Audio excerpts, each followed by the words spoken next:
Alô? And I want to thank you. Olá, pessoas. Hoje vamos falar sobre a moral seletiva da classe média delirante. E o que é isso? Isso é uma parada, é algo que, vamos dizer assim, eu percebo há muito tempo, desde que eu era criança, mas eu não sabia direito como é que funcionava, como definir, como colocar isso. A moto passando, eita, meu Deus do céu. Como colocar em termos claros, né, e transformar em ideias e passar para outras pessoas, né. Mas, agora consegui formalizar isso, né. Então, mas que raio de moral seletiva é essa, né? Primeiro, a gente sabe o que é moral, isso aí ok, né. Tem a moral comum, vamos dizer assim, né, preceitos morais que a sociedade segue por determinados motivos e tem vamos dizer assim, né, os nossos princípios. Eu não sou sociólogo, filósofo, sou porra nenhuma, mas é dessa forma que eu entendo. Bom, e o que é algo seletivo, né? Algo seletivo é que não é generalizado, né, não é algo que é pra tudo, se aplica a tudo. É algo que se aplica a determinadas coisas ou seleciona determinadas coisas e assim vai. A moral seletiva da classe média delirante, ela geralmente fica evidente quando indivíduos da classe média colocam coisas que são associadas às classes mais baixas como imorais por si só, a despeito dos seus problemas, a despeito das análises materiais que a gente pode fazer acerca dessas coisas, mas para a classe média delirante aquilo é imoral por si só, e não por causa das estruturas sociais que causam esses fenômenos. Exemplo, pô, pegar um cafezinho, peraí. Voltei. Bom, por exemplo, o funk, né? Funk carioca, funk ostentação, funk o caralho a quatro.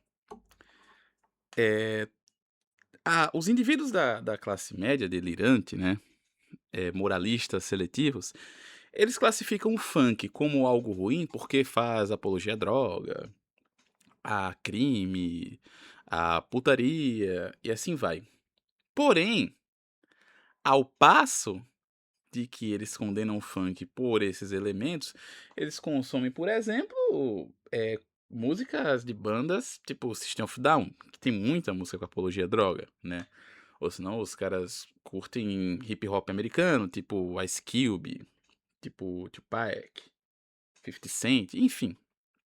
Eh, ou seja, o problema em si não é no conteúdo das músicas, mas é quem as ouve. Esse que é o cerne da questão, é quem ouve. Em que tipo de lugar toca esse tipo de música, né. A gente teve, por exemplo, a gente não, né, que graças a Deus eu não sou de São Paulo, amém, obrigado senhor. Mas, lá em São Paulo teve a CPI dos pancadões, né, que a despeito dos problemas, claro, dos problemas urbanos, né, ou seja, as pessoas querem dormir pra trabalharem no outro dia e tem lá um som do tamanho de não sei o quê, estourando tudo, beleza. Ou senão você tem ali a comercialização de drogas, você tem a instrumentalização de grupos criminosos através daquela festa ali, aliciamento de menores, ou seja, são problemas reais, são problemas materiais. Mas o que é que recebeu mais enfoque nessa questão dos pancadões? Foram as letras das músicas dos funkeiros. Não, isso é uma coisa de maluco. Não é uma coisa louca isso aí? Sendo que o maior problema é o quê? O problema urbano, né, é o problema ali do crime organizado, se infiltrando nessas festas.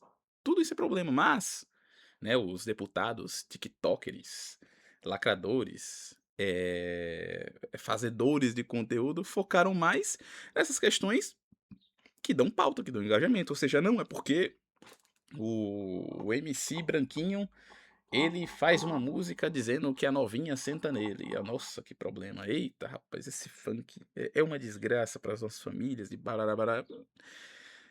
Sendo que no próprio cenário pop, no próprio cenário do rock, e de outros trocentos gêneros musicais, aí você tem, de uma certa forma, apologia a esse tipo de coisa que é geralmente, né, agora eu apelo pra moral geral das pessoas, né, da sociedade, né, e que de uma maneira geral são coisas reprováveis, né. Bom, eh, você tem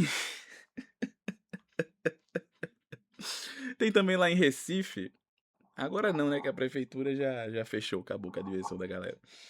Mas até pouco tempo atrás, eu até achei que era IA, você tinha o Bar dos Ratos lá em Recife, que era um bando de jovem, um bando de maluco, que ficava bebendo e dançando dentro de um córrego de esgoto.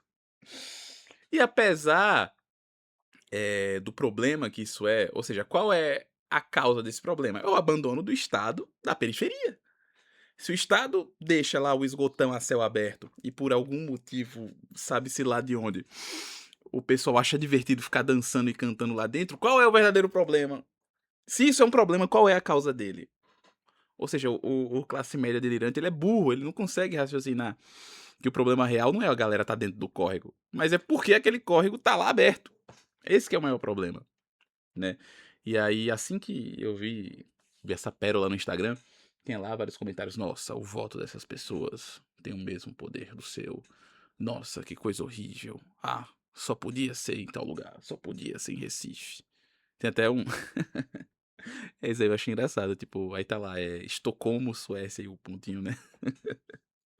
Enfim, mas é isso, o a avaliação, ela deixa de ter um teor material, de ter um teor embasado na realidade, nos fatos, e passa a ter um teor baseado na classe, a qual aquele problema está envolvido, a qual aquele problema está afetando, né, e é uma coisa de doido.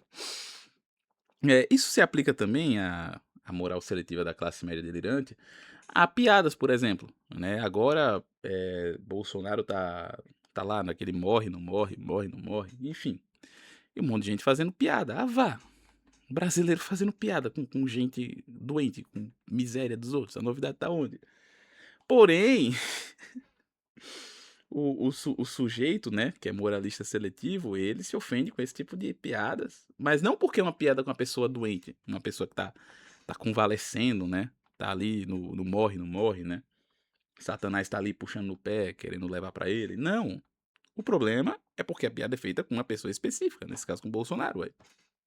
Quando a gente é associado a ele, não fez piada com a morte de Marielle Franco, por exemplo, né, e eu também não sou contra não, sou a favor de fazer piada de tudo, quer que seja, né, mas o problema é que nessa galera falta isonomia, falta honestidade, que ao passo de que eles defendem o humor mais ostensivo, vamos colocar assim, mais ostensivo, ofensivo, mais escrachado, com os outros, com minoria, ou seja, por eles você pode fazer, piada de gorda, de viado, de travesti, de sei lá o quê, enfim, você pode fazer piada de tudo isso.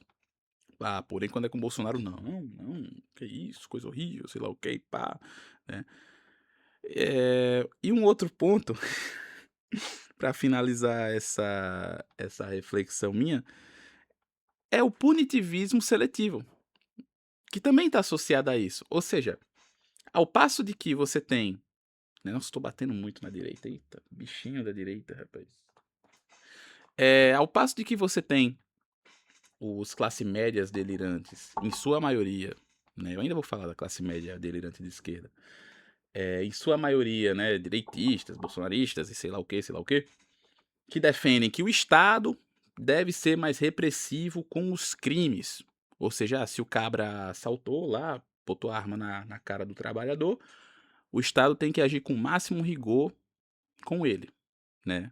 Ou seja, o Estado, ele deve reprimir o bandido, que fique bem clara essa palavra, o bandido, colocar vou sublinhar imaginariamente aqui. O bandido tem que tratar o bandido com o máximo de repressão possível. Ok, eu não sou contra isso não. Só que o que é o bandido? É o que é transitado e julgado, né, quem cometeu o crime, né. O Estado vai lá, julga a pessoa, culpado, logo ela é bandido, porque ela cometeu um crime, né? Foi julgado, tá? Teve todo o processo legal e tal.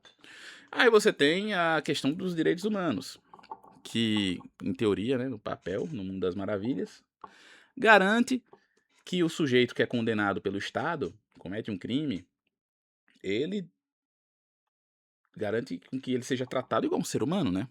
Que ele não sofra tortura, não tenha seus direitos básicos violados e tralalá, tralalá. Beleza. O problema tá em que, ao passo de que os bolsonaristas são contra os direitos humanos para algumas pessoas, né, para a maioria das pessoas, geralmente é gente de classe social mais baixa, para eles, para os deles que cometeram crime, no caso os caras lá do Rio de Janeiro, que entraram lá, quebraram o mundo de prédio, foram acusados de golpe de Estado, e o caramba quatro. E eu não tô entrando no mérito da acusação, se eu concordo com ela, se eu acho que tá certo ou errado, para mim pouco importa, nesse caso, nessa análise minha, né. O ponto que eu tô dizendo é que essas pessoas foram julgadas, receberam um julgamento, de acordo com as leis que o Estado impõe, né. Então, na própria interpretação desse pessoal, eles são bandidos. Porém, para eles, os direitos humanos devem ser garantidos. Então acontece lá, tá lá o preso, foi tomar banho, escorregou no sabão, ficou aleijado. Vamos colocar assim, eita, nossa, os direitos humanos, sei lá o que, sei lá o que. Ah, o cara ficou doente e morreu na cadeia. Eita, os direitos humanos, nossa, coisa absurda, tem que chamar os direitos humanos. Ué, mas como assim, bicho? Então, quer dizer, isso também faz parte da moral seletiva, né? É o punitivismo seletivo. Eu falei um pouco disso um tempo atrás no vídeo, eu acho que é Bolsonarismo, a contradição que descredibiliza, algo assim. E outra coisa também, que eu esqueci pra finalizar, né? Que ao passo de que o classe média delirante, ele condena os pancadões, né, a despeito, claro, né, do problema urbano que ele gera, mas também por causa do teor das músicas, de quem frequenta, ele não usa o mesmo teor moral pra condenar festivais tipo raves, né? Que já é para um público mais gourmetizado, né? Que são. Que são também lugares em que as pessoas usam drogas. Rock in Rio é a mesma coisa. Lollapalooza é a mesma coisa. Em que festa não tem droga? Me responda, né? Mas esses festivais, esses tipos de aglomerações de jovens. Cafezinho gostoso. Esse tipo de aglomeração de jovens não recebe o mesmo rigor moral que os pancadões recebem. Por quê? Por quê? Né? Nesse caso, eu associo que o classe média ele é moralmente mais rigoroso quando se trata de classes mais baixas, e não quando se trata dos seus iguais ou de classes que estão acima dele. Sendo que, isso eu já disse em outro vídeo, né, o classe média ele é um trabalhador como qualquer outro. Né? Se ele perder sua fonte de renda, é, ou se não, se ele tiver uma queda muito brusca de renda por muito tempo, ele desce de classe. Ele vai virar um pobre lascado, igual aos que ele ojeriza, despreza, trata como inferior, e assim vai. Bom, então é isso. Valeu.